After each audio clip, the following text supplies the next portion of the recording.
はい、皆さんこんにちは、哲也です。本シリーズでは世界中から日本に来て働いている私の外国人の友人に日本での仕事体験のインタビューをしていきます。多くの国の友人に様々な質問を投げかけて、日本の職場や日本人の良いところにも問題にも言及してもらいます。本日ご紹介するのはインドネシア人のダビッドです。彼はインドネシア・ジャワ島中部にある小さな村の出身ですが、研修生として3年間日本での大変な仕事に挑戦して、日本で多くのことを学びました。また、彼は日本での目標として、父親に自動車を買う、弟の学費を援助するなどを立てて、実現した大変家族思いの努力家です。それではインタビューをお楽しみください。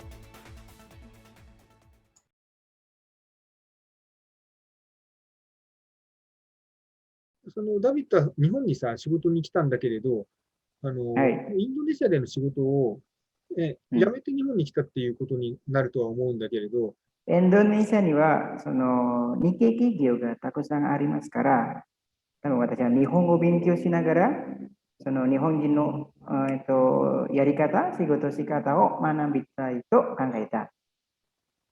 ありがとう。で、ちょっとね、次の質問なんだけれど、はい。日本に仕事に来る前になんか不安だったことをはい、いろいろとあると思うんだけど、不安だったこと、そうですね。不安だったことがあります。一番目はやっぱ生活の不安がですね。日本人とインドネシア人は、少し違います。日本人は真剣に働くたち人だと思います。仕事中、仕事中は話をするのはあんまり好きでないと思います。インドネシア、インドネシアの人は、知らない人にも話しかける人が多いですね。でも、しかし日本でそういう雰囲気が見られなかった、あんまり見られなかったです。で、2番目は、自分の日本語の能力です。日本行く前に私が、日本語を勉強したのは、3ヶ月しかできていなかったので、やっぱ私が日本語ができるかどうかちょっと心配ですね。あとは、やっぱ自分はイスラム教徒なので、やっぱイスラム教徒が神に食べることを許されたハラルフードという形態の肉や、なんか材料が使われていないものを食べる。ね。でも、日本では100%ハラルフードがなかなかないですが。食べ物に不安があったってことだよね。つまり、そのイスラム教徒そうです。はい。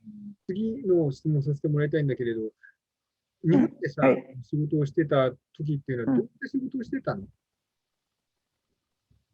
日本では、建設会社で働きました。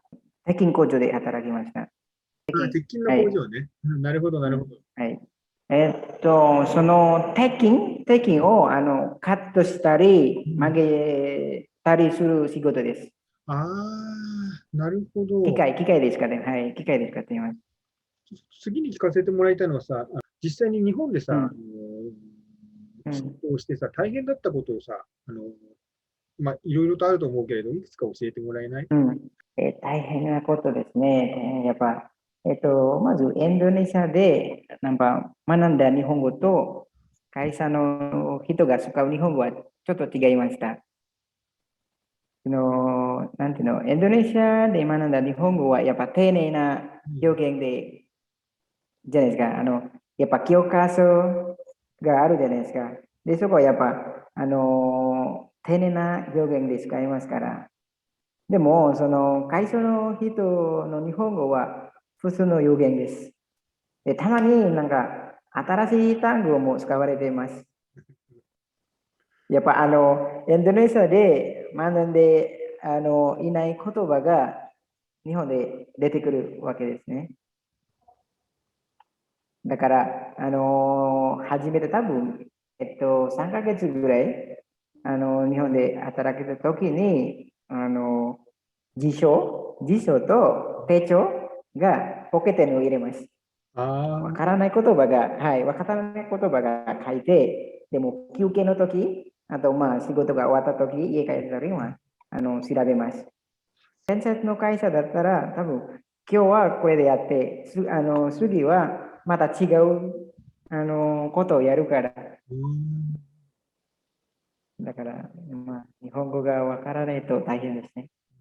さあ、指示がわからないことってあったでしょう。よく。うん。それはどはい。うしたの？はい。日本人に来て、まあ、先輩とか、まだこれ、すみません、これわからないので、ちょっともう一度教えていただけませんかと、そういう、言葉を話して、多分、まあ、先輩か日本人がまた違う方法で教えます。うん。仕事をやる前に、まあ、先輩とかリーダーに確認します。これでよろしいですかって。そういうことですね。なるほどね。ある程度その自分でどうやるかを考えて、それでこれでいいですかそうです。確認をした上でちゃんとそうです。作業に入っていくってことだよね。それそうです。をしないとね、はい。間違っちゃうかもしれないからね、自分でこうだと思うけど、はい。違うってことも当然あるはずそね。うん。う。はい。やっぱ危ない仕事ですから、ああ、もう勝手に自分がこれが正しいってやって、間違ったらもうアウトですから。腕がなくなっちゃったりする可能性もあるからね。鉄筋の。うん。指が切れるかもしれない。はい。そうだよね。指が切れるかもしれない。うん。そうだよね。うん。で、それで、日本で仕事をさ、ダビッドが実際にして、勉強になったことで、しかもインドネシアの人たちにも、なんていうのかな、伝えたいと思うような、ことを、うん。どんなことか教えてもらえない？そうですね。建設の仕事以外でも、やっぱ日本語と日本の文化を学ぶことができて、それは勉強になりました。やっぱ日本人と、インドネシアの仕事し方、多分違いがあると思います。で、今現在の自分の仕事と関係があります。私が今送り出しの自主性、研修生の送り出し機関で働いているじゃないですか。で、やっぱ日本の仕事し方と、日本語を、日本に行く人は教えることができます。なんか一つでも、なんか例があったらさ、インドネシアうん。人の人にさ、日本人はこういう時に、こういうふうにするのが、みたいな、なんか、教あ、えてること。それですね。一番、本当に一番大切な仕事するときは、わからないときが、はい、わかりましたとは、本当絶対に言わないでください。例えば、まあ、50%とか60%分かれば、まあ、一応、確認した方がいいです。これでよろしいですか？絶対、はいは分かる。100%分からなかったら、もう絶対、はいは言わないでください。あと時間ですね。例えば、日本人と、なんていうの、約束、例えば、8時に、駅で待ちますとか、じゃあ、15分とか30分前に来てください。そんなことそう、も教えてるんだ。そうですね。そうか。うん、そこまでは。30分前に来なくてもいいと思うけど、うん、まあでも、まあ、そういう人15分。いるからね、日本人。いや、多分日本は多分ないですけど、インドネシアはやっぱ渋滞してるじゃないですか。ああ、そっかそっか。うん、だから、インドネシアではやっぱ時間が読めない。うん。だから、30分前に来た方がいいと思います。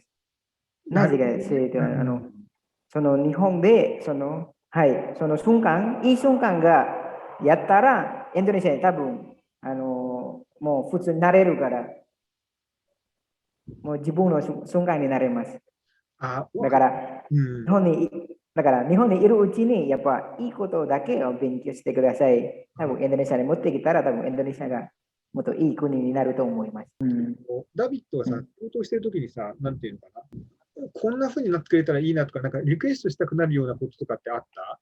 やっぱり私は、いや、日本は、交通機関も便利で、ルールもしっかりしていて、とてもいいですが、やっぱ、私がイスラム教徒なので、やっぱ、お祈りできる場所があれば、それが嬉しいですね。例えば、駅や、ショッピングモール、小さいでも、小さくても、お祈り場所があれば、それが嬉しいですね。日常生活の話ってことだよね。日常生活、はい、そうです。ちなみに仕事の時とかってのはちゃんとお祈りとかさせてもらえた？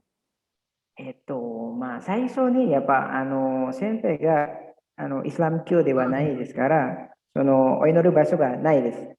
でも、私からで、後輩がたくさんイスラム教ですから、私も仕事ちゃんとやってて、ちょっとリーダーに相談して、もう私はすみません、仕事ができるから、ちょっとなんかリクエストがあります。お祈りの場所だけが、なんていうの、作ってもらっていいですかって言ったら、で、今はもう、その会社でお祈り場所があります。でも一番ポイントのは、仕事がわからなかったら、仕事ができなかったら、多分リクエストはダメですね。ああ、なるほどね。お願いばっかりするのは。だから、お願い、そうです。それはダメ。私の時は、ちゃんと仕事して、日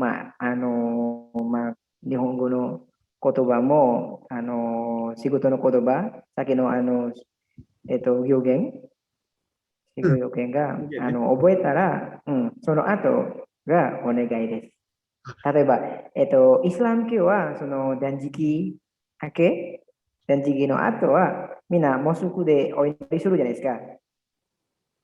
私はもう、その時も、ご助お願いして、私が、はい、この日、モスクへ行きたいです。いいですかって聞いたら、で、ちゃんと仕事が終わったら大丈夫です。だから、友達と一緒に仕事頑張って、ちゃんと終わらせて、もう許可もらいます。で、ちょっと次の質問なんだけれど、日本に、はい。ダビッドは日本に仕事に来る前にさ、なんか目標ってあった？はい。やっぱ私が、なんていうの、お金持ちな、家族ではないですから、お父さんが、運転手です。ドライバー。で、やっぱ父親に車を買うですね。買ってあげたいです。車、そう、はい、車。はい。で、母親にその田んぼを買うことです。田んぼ、で、父親に車を、母親に田んぼを買うことです。なるほどね、大きなもの、買い物だね。はい。で、あと、私が弟が2人いるじゃないですか。で、そのあ、が学費を、学費を補助することが目標だったです。あと、自分のためにもあります。やっぱ私が、なんていうの、やっぱ、結婚したいじゃないですか。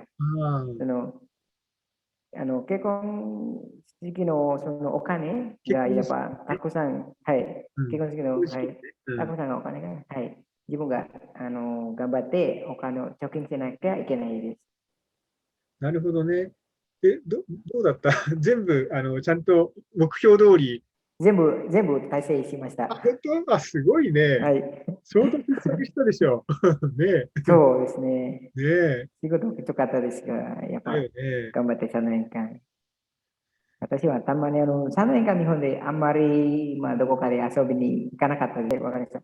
ショッピングもしまして、でもやっぱ自分がもう仕事がもう疲れたから大変でしたから、やっぱ自分のためにも、やっぱ欲しいものが実現しないといけないじゃないか。例えばパソコン買いたいとか、そういう秋葉原、あ、赤羽も行きました。なるほど。パソコン、日本帰る前にパソコンと、あと、携帯電話も、あと、カメラが、会社が、ボーナスとしてくれました。3年間頑張ったからカメラをもらいました。あ、プレゼントしてもらったんだ。プレゼントもらいました。はい。あ、それはすごいね。よかっでも、たね。はい。でも先輩の時はもらわなかったんですが、私の時はもらいました。よかったね、はい。うん、本当に。